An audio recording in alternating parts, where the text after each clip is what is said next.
All right, so we now know how to deal with natural logs. We did that on section 5.2, and we now know how to deal with inverses of functions. We did that on 5.3. So now we're going to combine the two and learn how to deal with exponential functions in 5.4. So the relationship between logs and exponents, we all know that is that we've got an exponential equation related to this logarithmic equation. We can solve for x using exponents. We can exponentiate both sides of the equation.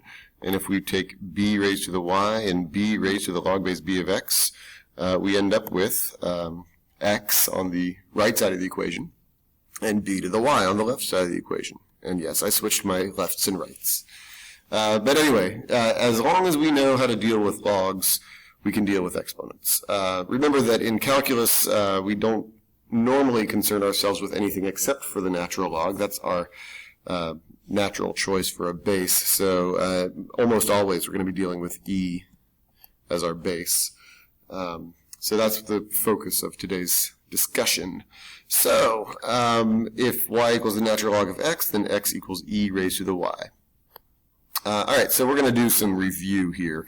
We're going to take some equations that have logs and or exponents, and we're going to see if we can solve for x. So I would recommend trying these on your own and then watching the video to check to see if you're correct. For example, starting with the first one, it's really quick. If you notice that the natural log of e raised to the anything is that anything. Remember that the natural log is asking, what can we raise e to get the argument? Well, in other words, what can we raise e to get e raised to the 5x? Clearly, that's going to be 5x. All right, so we've got 4 on the right side, so our answer is simply 4/5. Easy. So natural log and e are going to cancel each other out, but we can't simply just, on this next one, say, oh, e and natural log are gone, because that 3 is in between them. So we need to do something to get rid of the 3, or not really get rid of it, but at least move it so that it's not in the way. So using properties of logs, we can see that this is, instead of 3 times the natural log of x, we can pull that 3 inside the argument of the logarithm and get x cubed. So now we get the point where we see that the e and the natural log do in fact cancel out, and we're left with x cubed equals 8, or simply x equals 2. You should get in the habit of checking these answers in a calculator just to make sure you know A, that you're right, and B, that you know how to use a calculator. All right, so these are some nice easy answers. Next one, we don't have e and natural log, so we might not get some nice, neat, simple answers, but we can still probably deal with this. Remember that if we want to get rid of a log, we need exponents, and the base of this one would be e, so we're going to exponentiate using base e.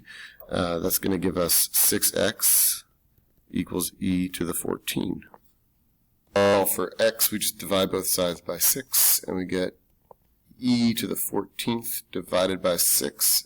And if you want a decimal, you can pull out your calculator, but I would rather just leave it as an exact form, and then I don't have to worry about the calculator. So exponents undo logs, just like logs undo exponents. So if we need to get rid of the e there, we're going to take the natural log of both sides. We're going to get x plus 2 equals the natural log of 7. And the natural log of 7 is just a number, so all we have to do is leave it as the natural log of 7, but we need to get x by itself, so we'll subtract 2. And that would be your final answer. You cannot condense that. You can't say 7 divided by 2, because we're not taking the natural log of 2. Anyway, moving on. We've got a new color, orange. And if we're going to try to solve for x here, I think the easiest way to do this would be to probably expand the 4 out front. That way we don't have unpleasant exponents to deal with. And then when we divide by that new coefficient of 4, we get a simple 3 out front. And just like before, to get rid of the natural log, we're going to exponentiate using base e. So we get 2x plus 1 equals e cubed. So we can subtract 1.